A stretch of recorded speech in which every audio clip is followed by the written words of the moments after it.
One thing I wish I knew about health when I was in my 20s, I wish I had known that like Fig Newtons weren't health food.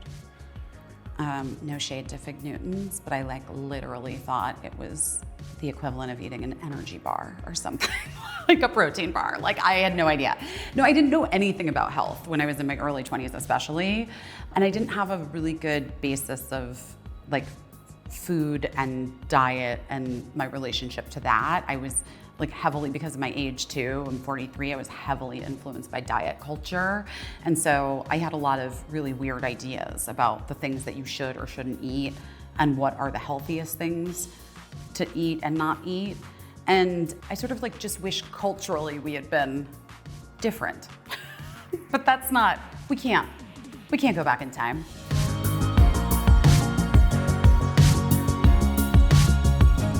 My relationship to working out has definitely shaped and impacted my health. Like, I think that the realization that moving my body was a great thing for not just my body, but also for my mind and my hormones and my endorphins, and was like really vital for me to do.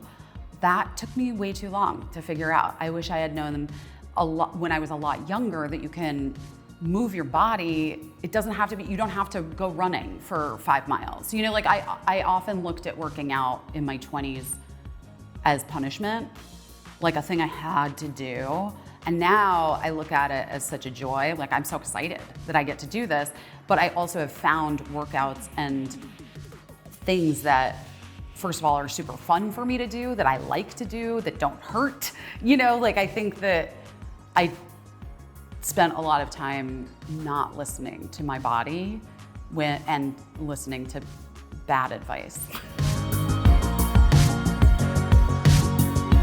I achieve a flow state several different ways, but it's like sort of a combination of a lot of tricks and ways of being that I've picked up, and I'm not always in it.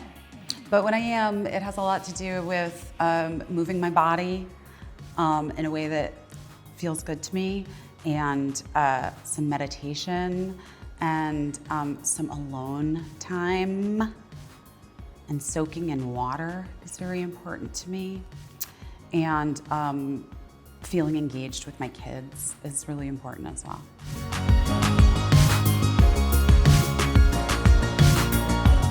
Oh, I hope my kids are, and their kids, and maybe their kids, I don't know, depends.